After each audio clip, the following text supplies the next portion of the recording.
o le pedimos más tarde doctrina y sabiduría a nuestros avezados contertulios de hoy.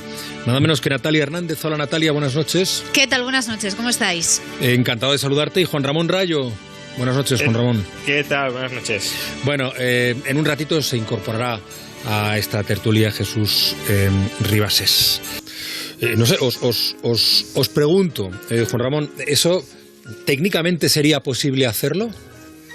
¿Armonizar a la baja? Sí, claro, se podría eliminar el impuesto sobre patrimonio para toda España o el de sucesiones y donaciones y estaríamos armonizando con un tipo al 0%. También se podría poner un tipo impositivo máximo en el impuesto sobre sucesiones, de tal manera que ninguna autonomía pueda superarlo, incluso uno máximo con uno mínimo, ¿no? Que es lo que piden algunos, una banda dentro de la que permitir que las autonomías fijen el tributo. Yo, sin embargo, soy partidario de que las autonomías fijen el tipo impositivo que quieran en patrimonio y en donaciones y sucesiones, que cada palo aguante su vela. Aquí el problema es que desde el nacionalismo catalán, que supuestamente estaba reivindicando autogobierno y autonomía o independencia también en el ámbito fiscal, se pretende que Madrid aguante el palo o reciba el palo de la hacienda catalana y de otras haciendas españolas. Y eso es lo que no es tolerable. Madrid tiene un autogobierno fiscal, entre otras cosas, para, si quiere, fijar el impuesto sobre patrimonio y el impuesto sobre sucesiones y donaciones al 0%, que por cierto no está al 0 en Madrid el de sucesiones y donaciones. Está bonificado al 99% para familiares directos, pero no para otros.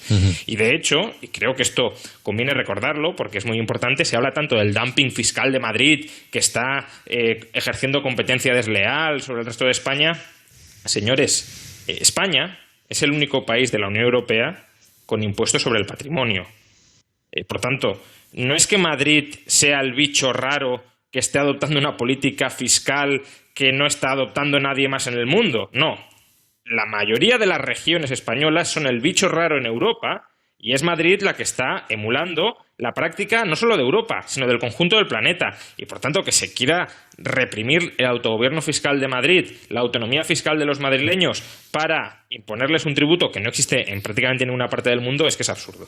Bueno, ahora vamos a ello porque quería hablar con más detenimiento del particular, y además va a estar con nosotros un miembro del equipo económico de Isabel Díaz Ayuso, de su gobierno, el consejero de Economía.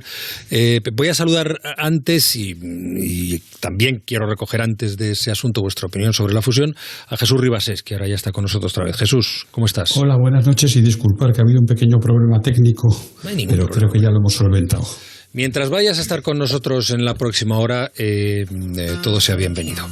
Bueno, empezamos con lo de BBVA y el Sabadell, una negociación que no ha durado, por lo menos desde que se supo que estaban en lo que estaban, ni 2 semanas. Pese a lo abrupto de la ruptura, la decisión no le ha sentado tan mal al banco con sede en Bilbao, que ha subido casi un 5% en bolsa. En cambio, la entidad catalana ha perdido casi un 13% al cierre de los mercados. Entre los motivos de la falta de acuerdo está el precio por el que el BBVA quiere comprar al Sabadell, la valoración de las acciones. Ahora lo vemos. Patricia Gijón, buenas noches. Buenas noches. Las discrepancias económicas han pesado más que el reparto de poder. El BBVA y el Sabadell no se han puesto de acuerdo a la hora de echar números. Los catalanes ven insuficiente la ecuación de canje que ofrecía el BBV y han decidido romper el noviazgo apenas 2 semanas después de anunciarlo. La ruptura llega cuando son muchas las voces de expertos que piden precisamente estos movimientos de concentración para hacer frente a la nueva situación económica y evitar quiebras. Lo importante, según el Gobierno, es contar con un sistema financiero fuerte. El presidente de la COE, Antonio Garamendi, mostraba su sorpresa por la no fusión y recordaba en la televisión pública que algunas relaciones se reanudan. Nos ha sorprendido a todos, ¿no? Que vamos entrando en la iglesia y nos hemos quedado compuestos y sin boda, ¿no? A veces también es verdad que estas cosas pasan y luego se retoman, ¿eh? Hay noviazgos que yo conozco muchos amigos que luego volvieron a la boda, ¿eh? De momento, el Sabadell asegura que se centrará en el mercado doméstico. El BBVA sigue abierto a cualquier operación que suponga beneficios para sus accionistas. En bolsa, el Sabadell ha sufrido con caídas que han llegado al 20% en los primeros momentos frente a los avances del BBVA. La fusión habría dado lugar a un gigante con más de 950.000 millones de euros en activos, de un tamaño similar al nuevo grupo que se formará entre CaixaBank y Bankia. Queda pendiente también en España la fusión de Liberbank y Unicaja. A ver, ¿os ha sorprendido la noticia? ¿Creéis que todavía hay posibilidad de que se retomen las negociaciones? Como dice Garamendi, un romance que puede retomarse. Venga, Jesús. Bueno, yo escribí la semana pasada de que esto podía ser, y como está escrito, me cito a mí mismo, un coitus interruptus, porque no acababa de estar claro el asunto. No obstante, yo creo que se puede retomar, pero, en fin, no lo veo tan claro. Yo creo que la cuestión, al margen del precio, que siempre es importante, en las fusiones, hablemos claro, es una cuestión, al final, de asuntos del factor humano. Y de la sintonía o de los objetivos que tengan los señoritos de ambos o los mandamases de ambas entidades. En este caso Carlos Torres por un lado y en este caso Josep Urriu con sus consejeros delegados respectivamente. Y me da la sensación, vamos, con las informaciones que tengo, pues que no ha habido el acuerdo necesario en cuanto al reparto del poder en un futuro, que todo eso tiene muchos matices y efectivamente habrá alguno que se nos escape, pero la madre del cordero está allí adornado con que al final uno quería comprar muy barato y el otro vender carísimo. Y creo que, y después vienen todos los asuntos técnicos de los detalles, de las dues diligence que se hagan en el futuro, de que se miren los activos, que se miren los pasivos, que se mire todo. Pero si hay voluntad y los mandamases están de acuerdo, la cosa sale adelante, ya lo apañan. Y si no están de acuerdo porque no se encuentran cómodos como en lo que va a pasar, pues no sale adelante. Y aquí recordemos que eso de que el pez grande se coma al chico, bueno, pues a veces el chico se come al grande, y en el BBVA precisamente existe la historia de que cuando se fusionó el BBV con Argentaria el más pequeño era el débil y fue el que se comió, y fueron los de Argentaria los que se comieron al BBVA. Y Carlos Torres, que procede de esa vía, pues bueno, sabe que eso puede pasar. Y bueno, pues en definitiva, eso es lo que creo que ha ocurrido. ¿Que se puede arreglar? Se puede arreglar. Natalia. Sí, yo creo que hay noviazgos que sí se retoman. Estoy de acuerdo con Garamendi. Un ejemplo de ello es el acercamiento que hubo ya en 2012, por ejemplo, entre CaixaBank y Bankia. Parece que esta fusión sí que está encauzada, ¿no? O sea, que ya lo intentaron y finalmente pues se llega a un acuerdo. Todo yo creo que va a depender de la capacidad de resistir que tenga el Banco Sabadell, porque estamos ante una situación muy, muy complicada para los bancos. El Sabadell obtuvo en el tercer trimestre del año unos 200 millones de euros, pero es que es una caída de su beneficio del 74%. El Banco de España ya lo dice, o sea, va a haber problemas seguramente de liquidez en las empresas por el COVID. Esto lo estamos viendo cada día. Y esto, pues a su vez, va a tener un impacto en los resultados de los bancos, que ya lo está teniendo, porque si las empresas tienen problemas, los pagos de sus hipotecas o de sus créditos, pues también se van a ver afectados. Y luego, además, yo creo también que dependerá mucho de lo que el Sabadell consiga en el mercado por su filial británica. Hoy ya parece evidente que la va a poner a la venta. La compró en 2015 por unos 2.300 millones de euros, pero claro, dicen los analistas, si te ven en el mercado con ganas de desprenderte de algo, es muy posible que el precio que obtengas sea muchísimo menor al que esperas, ¿no? Esto lo puede entender cualquiera en casa. Y además también estamos en medio del Brexit. A ver quién se va a meter en Reino Unido o cómo de atractiva va a ser esa filial para el mercado. Así que, bueno, yo creo que probablemente el Sabadell tenga que pensárselo otra vez y veremos. No sé si con BBVA, el Santander desde luego ha dicho que no quiere participar de nuevo en fusiones. Veremos lo que sucede. ¿La pelota está en el tejado del Sabadell, Juan Ramón? Bueno, parece que por ese lado se ha roto el acuerdo, se ha roto la posibilidad de acuerdo. Como decía Jesús, hay dos cosas que había que aclarar. La primera es cómo iba a ser el reparto de poder entre los equipos directivos y la otra, cuál iba a ser el canje de acciones y, por tanto, qué precio se iba a pagar, unos accionistas iban a pagar a otros y cuál iba a ser la redistribución de la riqueza. Yo creo que hay claramente incentivos para que haya un proceso de concentración bancario en España. Básicamente, no solo la crisis, que también, pero a medio o largo plazo la banca tiene que transformarse, tiene que pasar de un modelo de banca muy tradicional a un modelo de banca digital, y eso significa, pues digámoslo claro, despedir a mucha gente y cerrar y vender muchas oficinas, porque ya no va a haber una atención tan presencial a la banca y, por tanto, todo eso son costes que no generan ningún tipo de retorno, y hay muchas redundancias dentro del sistema bancario español que tiene sentido que se solucionen pues con fusiones entre bancos y optimizando el uso, ya digo, tanto de oficinas como de personal. Ahora bien, también seamos conscientes de que las fusiones no son un plato que nos salga gratuito, ni mucho menos. El sistema financiero español es un sistema cada vez más concentrado, donde hay cada vez menos actores, donde hay, por tanto, menos competencia, y menos competencia significa pues financiación más cara para los ciudadanos. A mí, que en un mercado no haya muchísimas empresas, si es el resultado de las elecciones de los consumidores, me parece bien. Lo que pasa es que en el sistema financiero español, en cualquier sistema financiero actual, por la regulación, no es fácil crear bancos, es prácticamente imposible crear bancos. Por lo tanto, no hay libertad para entrar en el mercado y eso significa que los pocos que hay se reparten todo el mercado y si además se empiezan a juntar entre ellos, pues la competencia desaparece. Es verdad, Juan Ramón, que no habría en el caso de la fusión, de que se llevase a cabo la fusión entre el BBVA y el Sabadell, una opción, o sea, un entorno de monopolio, pero sí que es cierto esta parte que tú dices que al final, bueno, los clientes pueden salir perjudicados y no olvidemos también lo perjudicados que pueden salir los empleos relacionados con el sector financiero, ¿no? En el caso del Sabadell, ella había anunciado una salida de aproximadamente 1.800 personas que se paró por los planes de fusión, pero ahora pues también seguramente se tenga que retomar este ajuste, ¿no? Al final, claro, si salía esta fusión quedarían 3 bancos grandes y 4 o 5 medianos. Efectivamente, la competencia se reduciría muchísimo porque sobre todo la cuota de mercado de los grandes es abrumadora. Pero yo insisto en que si hay acuerdo entre los que mandan en ambos sitios, este tipo de operaciones salen, y si no lo hay, no salen. Y aquí no nos olvidemos que, bueno, pues como decía Juan Ramón, parece que se ha roto por parte del Sabadell, donde los máximos responsables querían una posición de poder quizá un poco mejor, mientras que los del BBV, que saben que son 10 veces mayores y que tienen un poquito más la sartén por el mango, pues andan con cuidado porque está sobre ellos de una manera directa o indirecta la resolución final del asunto Villarejo, y eso en un momento determinado no nos olvidemos que es muy importante porque eso puede hacer que haya algún tipo de movimiento que gracias al cual el recién llegado se pudiera hacer con todo el poder. A ver, pongamos el foco ahí porque quizá a algunos oyentes se les escapa vínculo Villarejo con una fusión bancaria. Acerquemos la información. En Villarejo, las investigaciones en torno al BBVA, y lo que está sugiriendo es que el Sabadell u otro banco que se fusionase con BBVA podía aprovechar esa circunstancia debilitante para la entidad vasca.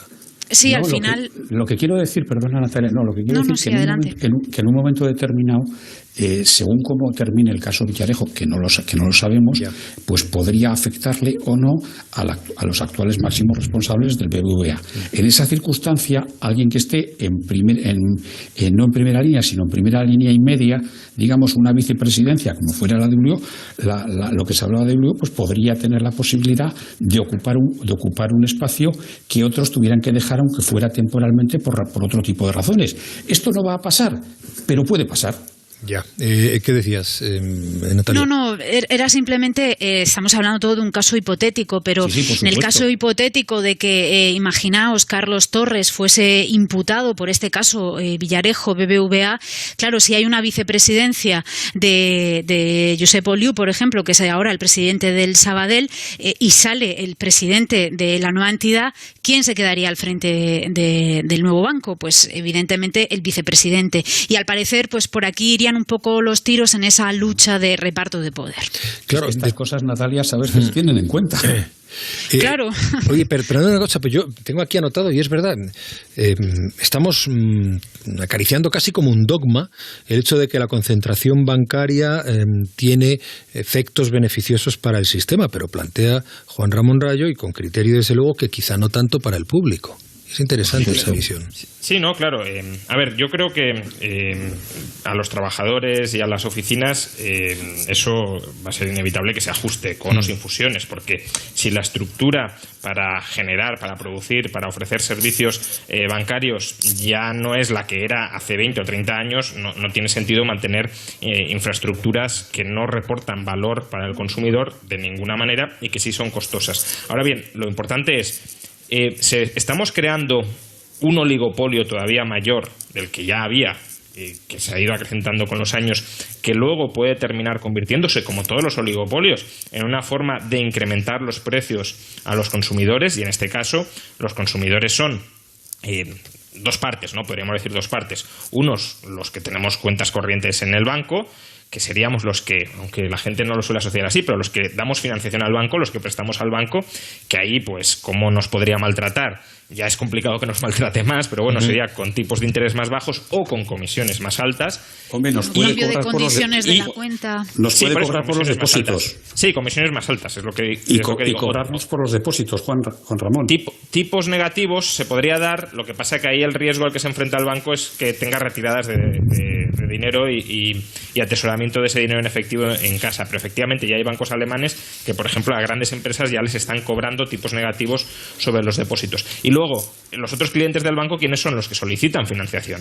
Y a los que solicitan financiación, ¿cómo los puede maltratar? Pues subiéndoles los tipos de interés a los que presta. Entonces, el beneficio del banco viene de ahí, ¿no? De la diferencia entre lo que cobra por prestar y lo que paga por pedir prestado. Pues bajaría lo que paga por pedir prestado y subiría lo que paga por prestar si no hay competencia. Y por desgracia, insisto, la sobreregulación del sector dificulta que entren nuevos actores y que por tanto se pueda competir reduciendo el margen de los bancos. Sí, solo quería decir una cosa. Tanto, y dejarme que termine, han cambiado tanto que los bancos ahora, si veis la cuenta de resultados, si tú quitas el capítulo de comisiones, todos estarían en pérdidas en circunstancias normales. Natalia, ¿qué ibas a decir? No, simplemente que esto a quien beneficia es también a quien lo dice, ¿no? A los supervisores bancarios, sobre todo ante el temor de que haya una quiebra de un gran banco, ¿no? Prefieren que haya una fusión para que los negocios sigan siendo rentables. Bueno, dejamos aquí este tema. De momento hablamos de empleo y educación. Vamos a darle, amigo oyente, un dato que quizá le pueda sorprender. El año pasado, 8 de cada 10 alumnos que se sacaron un título en un ciclo formativo de grado superior, vamos, en FP, han conseguido trabajar. Son datos del Instituto Nacional de Estadística. Pese a ello, sigue siendo una formación denostada en España, a diferencia de lo que ocurre en otros países como, por ejemplo, Alemania. Miguel Expósito. Según el estudio basado en la promoción de 2013-2014, 8 de cada 10 titulados en un grado superior de formación profesional tenían empleo en 2019. Un poco menor el porcentaje para los de grado medio, para los de bachillerato y mucho menor para los que se quedaron en la ESO. Mónica Mosso es responsable del Observatorio de FP de la Fundación Bankia. Ven en esta modalidad la clave para la recuperación del empleo tras la pandemia y una demanda creciente de estos titulados en el mercado laboral. En el 2019, prácticamente el 40% de las ofertas del mercado laboral requerían una titulación de formación profesional, ¿no? Y es una tendencia que está creciendo desde el 2015. Además, según el estudio del INE, casi el 50% de los que estudiaron FP de grado superior o medio cobraron entre 1.000 y 1.499 euros netos, un sueldo y un porcentaje superior a los que solo estudiaron ESO o bachillerato, para la mayoría de ellos inferior a 1.000. Claro, la cuestión es curioso. No digo que demonicemos, pero yo creo que sigue existiendo una tendencia general a dar prioridad o otorgar más prestigio a la educación universitaria que a la formación profesional, que sigue teniendo, no diré que mala fama, pero sigue estando postergada en ese sentido para muchas familias españolas, sobre todo clase media o media alta, y ahí está, sin embargo, el escenario, el ecosistema en el que se encuentra trabajo con más facilidad. Sí, pero sí. Yo creo que es una cuestión cultural. Y creo que tienes toda la razón. Claro. Creo que tienes toda la razón del mundo. Pero digo cultural porque, siendo cierto todos esos datos, a ver cómo le explicamos, a qué padre le explicamos, oiga, no, que su hijo no vaya a la universidad, que su hijo haga formación profesional. Es muy difícil de asimilar eso culturalmente en la sociedad que tenemos, porque todo el mundo aspira a eso, al margen de que después los resultados a veces son calamitosos porque no se consigue nada, pero yo creo que cultural y socialmente es muy complicado tal y como lo tenemos organizado. Sí, la FP Dual, sobre todo, la que apuesta por más horas en contacto con la empresa, por la formación también dentro de la empresa de una forma más importante, está dando muy buenos resultados. Y esto es lo que hace, por ejemplo, Alemania, que tiene unas tasas de paro juvenil muy, muy bajas. La tasa de paro juvenil española, recordemos que es la mayor de todos los países de la OCDE. Y quería, Juanra, también hacer hincapié en un informe que leía justo esta semana del IES, y era muy llamativo porque hay empresas encuestadas para este fin, pues el Banco Santander, el BBVA, Google, muchísimas, ¿no? Entonces, lo que le manifiestan a los encuestadores es que tienen muchas dificultades para cubrir los puestos de trabajo que ellos ofrecen, porque no hay candidatos que se acoplen a lo que ellos están demandando, ¿no? O sea, no encuentran jóvenes con conocimientos en Big Data ni en inteligencia artificial, pero no solamente eso, sino también, no solo en capacidades, sino también en actitudes. Y capacidades lo puedo llegar a entender, ¿no? Pues si tenemos una universidad o una FP que se ha quedado obsoleta y que no encaja con lo que es ahora el mercado laboral español, pero en actitudes es algo llamativo, ¿no os parece? O sea, capacidad de trabajar en equipo o capacidad... Hago mía la pregunta, sí. No sé, es un estudio bien interesante, y es del IES. O sea, que a mí me parece que deberíamos de dar una vuelta al sistema educativo español. ¿Cuál es tu reflexión, Juan Ramón, eso? Sí, hace unos días también el Banco de España publicó un informe que fue bastante sonado sobre la empleabilidad de los estudiantes universitarios en España, y lo que encontró fue que no se debía tanto, aunque podía haber causas, y de hecho creo que es bastante obvio que en algunos casos es así, a que los universitarios no estén estudiando las especialidades que el mercado demanda, que insisto, yo creo que también es así en gran medida, pero que no era fundamentalmente por esto. Se debía, según el Banco de España, a dos elementos. Uno, que la calidad de la educación superior en España, la calidad de las universidades españolas, es más baja que la del resto de Europa, y por tanto la calidad de la formación, según el Banco de España, también era inferior a la del resto de Europa. Y dos, que el mercado laboral español, no lo olvidemos, es una máquina de condenar al paro a los jóvenes. Es decir, el mercado laboral español se basa en dividir el mercado laboral en dos. Uno, los trabajadores con contrato indefinido que ya llevan mucho tiempo en la empresa y que por tanto son muy caros de despedir, tienen el contrato ya blindado, y luego los que intentan entrar en el mercado laboral de nuevas, que lo tienen complicadísimo porque digamos que la flexibilidad que no se consigue en las empresas con la otra parte de la plantilla, se logra con esta, con contratos ultra precarios, con mucha rotación de contratos temporales, y por tanto los jóvenes son los que pagan el pato, ya digo, de este disfuncional mercado laboral, con tasas de paro y de precariedad escandalosamente e inaceptablemente elevadas. Pero sí, creo que todavía la titulación universitaria tiene un prestigio que se estudia por el mero prestigio, no tanto ya en algunos casos por el conocimiento que transmite, sino por el hecho de soy graduado, tengo un título universitario y eso demuestra que pues soy muy inteligente, soy muy trabajador, soy muy ordenado, soy capaz de completar un grado de 4 años, incluso un posgrado, y luego los grados medios o superiores, o sea, los ciclos medios y superiores siguen teniendo ese estigma que no debería, porque es una formación mucho más ajustada a la necesidad del mercado y a la empleabilidad directa. Sí, pero Juanra, ¿cómo convencemos a las familias que eso es lo mejor para sus hijos? Bueno, a ver. Es que esto lo hemos escuchado muchas veces, pero cuando yo incluso le escucho decir esto a determinadas personas, le digo, oye, entonces, ¿te parece bien que tu hijo no vaya a la universidad y haga esto? Y dice, hombre, es que ya empezamos a poner problemas. A ver, es un tema cultural y social. Sí, pero yo creo que eso es un tema generalizado. Puede que en España algo más, desde luego que en Alemania, donde mucho más profesional tiene un mayor prestigio, pero en Estados Unidos también hay una sed por la titulitis brutal. Parece que la realización profesional pase por haber estudiado en la universidad cualquier cosa, tener una titulación universitaria. De hecho, tener una titulación universitaria por alguna de las grandes universidades estadounidenses cuenta no por lo que hayas estudiado allí o porque la calidad de lo estudiado allí sea muy superior, sino por haber sido capaz de completar ese título y también por lo que señaliza socialmente de haber sido capaz de entrar y de tener los recursos para estudiar. Pero ahí estás hablando de la élite y de una minoría bastante minoritaria. Pero que al fin en España estamos hablando En España estamos hablando de que la educación universitaria está afortunadamente muy extendida y ya ha estado, probablemente en los últimos años sea más complicado porque ha estado al alcance de amplísimas capas de la población. Eso ha hecho, lo cual está muy bien, lo cual es magnífico, pero lo cual ha hecho que el que no tuviera un título universitario o que el que no estudiara en la universidad se considerara de menos y se considerara personal y familiarmente, con lo cual a veces se perdían otro tipo de oportunidades porque se consideraba que lo que no procediera de algo derivado de la universidad no era suficientemente digno. Natalia, Juan Ramón, Jesús, nos queda muy poquito tiempo, pero claro, no quiero dejar a medias o por lo menos no terminar de abrochar, si lo consideráis pertinente, la cuestión de la guerra fiscal y eso que, por lo menos en mi punto de vista, sin ser un técnico y un experto, que se pone la ideología por encima de la realidad.